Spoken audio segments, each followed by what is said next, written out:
আবারও স্বাগত ২১ বিজনেসে, সঙ্গে আছি আমি সারিয়া লাবনী। এবার দেশ বিদেশের ব্যবসা বাণিজ্য অর্থনীতির আরও কিছু সংবাদ।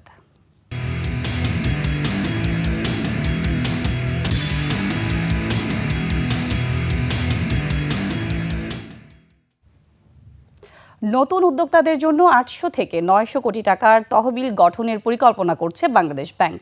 বিনিয়োগ সম্মেলনে এমন আশার কথা শোনালেন গভর্নর ডক্টর আহসান মনসুর। বাংলাদেশ শুধু বাণিজ্যের জন্য নয়, বিনিয়োগের জন্য উপযুক্ত বলে মন্তব্য করেন গভর্নর। বিস্তারিত জানাচ্ছেন আকবর হোসেন সুমন। বাংলাদেশে বিদেশি বিনিয়োগের ক্ষেত্রে পুরনো ধারণা ভাঙতে ঢাকায় শুরু হলো 4 দিনের বিনিয়োগ সম্মেলন। ইন্টারকন্টিনেন্টাল হোটেলে শুরু হওয়া এই সম্মেলনে 40 দেশের 600-র বেশি বিনিয়োগকারী যোগ দিয়েছেন। নতুন ভাবনা এবং স্বপ্ন নিয়ে যোগ দিয়েছেন দেশ বিদেশের তরুণ উদ্যোক্তারাও। প্ল্যানারি সেশনে বিনিয়োগ পরিবেশ, সহায়ক অবকাঠামো, বিনিয়োগ সুরক্ষা আইন নিয়ে আলোচনায় উদ্যোক্তাদের আশার কথা শোনান বাংলাদেশ ব্যাংকের governor. Of about 800-900 crore from contributions from commercial banks, basically. And they will be the owner, equity holders of that fund. And the money would be only used for equity investment in promising startup companies. দেশে বিনিয়োগের পরিবেশ সহজ করে দেশি বিদেশি প্রতিষ্ঠানের মধ্যে সংযোগ স্থাপনে নানা দিক তুলে ধরেন বিনিয়োগ বোর্ডের chairman. There are many things that we could potentially do to help the startup community to spread the message, but my genuine feeling is that that needs to be done in collaboration with startup community and based on the suggestions and ideas that come up from startup community. BIDA's primary role is to be the collaborator or the coordinator. Make sure that ministries across the government and the startup ecosystem, the private sector, they're all in tune and doing the exact same thing, moving in the right direction. So the force of nature takes us to the end goal. উদ্যোক্তাদের মূলধন সহায়তায় সংগ্রহ করা তহবিল বাণিজ্যিক ব্যাংকগুলোর মাধ্যমে বিতরণ করা হবে। আকবর হোসেন সুমন, 21 টেলিভিশন, ঢাকা। এদিকে চট্টগ্রামের কোরিয়ান ইপিজেড পরিদর্শন করেছেন বাংলাদেশ বিনিয়োগ সম্মেলনে অংশ নিতে আসা বিদেশি বিনিয়োগকারীরা। সকালে আনোয়ার কেপিজেডে যান তারা। এ সময় কর্মপরিবেশ ও অবকাঠামোর খোঁজ খবর নেন বিদেশি বিনিয়োগকারীরা। পরিবহন ও জ্বালানি ব্যবস্থা নিয়ে কর্তৃপক্ষের সাথে আলোচনা করেন তারা। এদিকে আজই মিরসরাইয়ে অর্থনৈতিক অঞ্চল পরিদর্শনের পরিকল্পনাও আছে সফররত প্রতিনিধি দলের। আর আগামীকাল নারায়ণগঞ্জের জাপানি অর্থনৈতিক অঞ্চলে যাওয়ার কথা তাদের।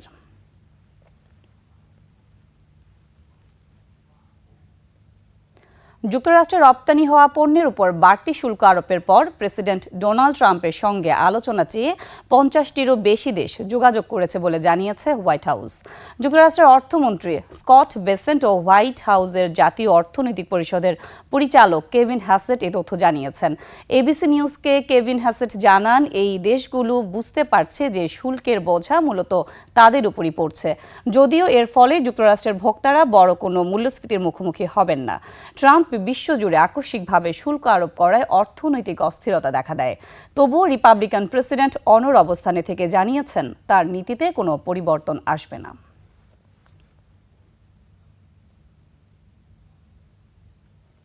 মার্চে রেকর্ড পরিমাণ রেমিটেন্স পাঠিয়েছেন প্রবাসীরা, ছাড়িয়েছে $3 বিলিয়ন।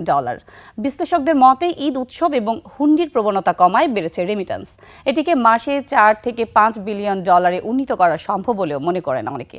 বিস্তারিত সঞ্জয় অধিকারী রিপোর্টে। মার্চ মাসে রেমিট্যান্স এসেছে $329 কোটি মার্কিন ডলার, বাংলাদেশি মুদ্রায় যা প্রায় 40,000 কোটি টাকা। এর আগে একক মাস হিসাবে কখনোই এত পরিমাণ রেমিট্যান্স আসেনি। বিশ্লেষকদের মতে ঈদুল ফিতরকে কেন্দ্র করে রেমিট্যান্স প্রবাহ বেড়েছে। পাশাপাশি হুন্ডির প্রভাব কমায় ও ব্যাংকে ডলারের ভালো দাম পাওয়ায় বৈধ পথে রেমিট্যান্স পাঠাচ্ছেন প্রবাসীরা। পুজো ঈদ সময় কিন্তু এই বাড়ে রেমিট্যান্স, কিন্তু পাশাপাশি একটি কাজ দেখা যাচ্ছে দৃশ্যমান, সেটি হচ্ছে যে মানে আমাদের লিগ্যাল চ্যানেলে যেটা যে হুন্ডির এটা একটু কমছে এবং সেটা সবাই এখন প্রপার চ্যানেলেই কিন্তু রেমিটেন্স পাঠাচ্ছে। হুন্ডি পুরোপুরি নিয়ন্ত্রণ করা গেলে ও প্রবাসীদের জন্য বিশেষ সুবিধা দেওয়া হলে রেমিট্যান্সের পরিমাণ আরও বাড়ানো সম্ভব। এই অর্থ আরও বেশি হতে পারে এবং $4-5 বিলিয়ন আসাটা তেমন কোনো অস্বাভাবিক কিছু হবে না যদি আমরা এই ফর্মাল চ্যানেলকে আরেকটু ইমপ্রুভ করতে পারি। আমরা একটা রেমিটেন্স এজেন্ট তৈরি করতে পারি কিনা, ওইখানে যারা বসবাসকারী তাদের মধ্যে একজন এজেন্ট যদি তৈরি করি তাদের কিছুটা হয়তো ইনসেন্টিভ দিতে পারি আমরা। তো তারাই নিজেদের উদ্যোগে রেমিটেন্সগুলো কালেক্ট করে এনে এই অর্থটা পাঠাতে পারেন। ব্যাংকিং চ্যানেলে পাঠানোর সুবিধার্থে বিভিন্ন দেশে রেমিট্যান্স এজেন্ট নিয়োগ করা যেতে পারে বলেও মত বিশ্লেষকদের। সঞ্জয় অধিকারী, 21 টেলিভিশন, ঢাকা। এবার এশিয়ার প্রধান শেয়ার বাজারের খবর। যুক্তরাষ্ট্রের নতুন শুল্ক আরোপের কারণে ব্যাপক প্রতিক্রিয়া দেখা যাচ্ছে এশিয়ার পুঁজিবাজারে। ধস নেমেছে এশিয়ার সব পুঁজিবাজারে। জাপানের শেয়ার বাজার নিকির সূচক 2,644 পয়েন্ট কমে দাঁড়িয়েছে 31,136 পয়েন্টে। কমেছে হংকংয়ের শেয়ার বাজার হ্যাংসেংয়ের সূচক 2,668 পয়েন্ট কমে অবস্থান করছে 20,181 পয়েন্টে। কমেছে সিঙ্গাপুরের এসটিআইয়ের সূচক, এটি 300 পয়েন্ট কমে অবস্থান করছে 3,525 পয়েন্টে। চীনের শেয়ার বাজার সাংহাই কম্পোজিট ইন্ডেক্স অবস্থান করছে 3,107 পয়েন্টে, যা আগের দিনের চেয়ে 234 পয়েন্ট কম। বোম্বে সেন্সেক্স 30 ইন্ডেক্সকে দেখা যাচ্ছে নিম্নমুখী প্রবণতায়। সেন্সেক্সের সূচক 3,295 পয়েন্ট কমে অবস্থান করছে 72,69 পয়েন্টে। কমেছে থাইল্যান্ডের থাই স্টক এক্সচেঞ্জের সূচক, এটি 36 পয়েন্ট কমে অবস্থান করছে 1,125 পয়েন্টে। এখন জানিয়ে দিচ্ছি আন্তর্জাতিক বাজারে জ্বালানি তেলের মূল্য পরিস্থিতি। বিশ্ববাজারে জ্বালানি তেলের দাম কমেছে। জুন 2025 সরবরাহ চুক্তিতে ক্রুড অয়েল ব্রেন্ট ব্যারেল প্রতি বিক্রি হচ্ছে $63.32, যা আগের দিনের চেয়ে প্রতি ব্যারেল $2.26 কম। এবার জানাবো আন্তর্জাতিক বাজারে সোনা ও রূপার দাম। আন্তর্জাতিক বাজারে কমেছে স্বর্ণের দাম। 22 ক্যারেটের প্রতি আউন্স স্বর্ণ বিক্রি হচ্ছে $3,014, যা আগের দিনের চেয়ে $23.55 কম। বেড়েছে রূপার দাম। প্রতি আউন্স রূপা বিক্রি হচ্ছে $29.87, যা আগের কার্যদিবসের তুলনায় $0.28 বেশি। এদিকে দেশের বাজারে অপরিবর্তিত রয়েছে সোনা ও রূপার দাম। 22 ক্যারেটের প্রতি গ্রাম স্বর্ণ বিক্রি হচ্ছে 13,535 টাকায়, আর একই মানের প্রতি গ্রাম রূপা বিক্রি হচ্ছে 221 টাকায়। আন্তর্জাতিক বাজারে গম, তুলা, চিনি ও সয়াবিন তেলের বাজার দর। বিশ্ববাজারে বেড়েছে গমের দাম। শিকাগো বোর্ড অব ট্রেডে মে 2025 সরবরাহ চুক্তিতে প্রতি বুশেল গমের ভবিষ্যৎ মূল্য দাঁড়িয়েছে 534.75 সেন্টস, যা আর আগের দিনের চেয়ে 5.7% বেশি। আন্তর্জাতিক বাজারে তুলার দাম কমেছে। মে 2025 সরবরাহ চুক্তি অনুযায়ী প্রতি পাউন্ড তুলার মূল্য দাঁড়িয়েছে 62.83 সেন্টস, যা গত দিনের চেয়ে 0.53 সেন্টস কম। বিশ্ববাজারে কমেছে চিনির দাম। মে 2025 সরবরাহ চুক্তি অনুযায়ী প্রতি পাউন্ড নাম্বার 11 চিনির মূল্য এখন 18.84 সেন্টস, যা এর আগের কার্যদিবসের চেয়ে 0.27 সেন্টস কম। বিশ্ববাজারে কমেছে সয়াবিন তেলের দাম। মে 2025 সরবরাহ চুক্তি অনুযায়ী প্রতি পাউন্ড সয়াবিন তেলের মূল্য এখন 44.73 সেন্টস, যা এর আগের কার্যদিবসের চেয়ে 1.11 সেন্টস কম। এবার টাকার সঙ্গে প্রধান আন্তর্জাতিক মুদ্রার বিনিময় হার। আন্তঃব্যাংক লেনদেনে আজ ব্যাংকগুলো মার্কিন ডলার কিনেছে 121 টাকা 50 পয়সায়, বিক্রি করছে 122 টাকায়। ব্রিটিশ পাউন্ডের ক্রয় মূল্য 153 টাকা 7 পয়সা এবং বিক্রয় মূল্য 161 টাকা 55 পয়সা।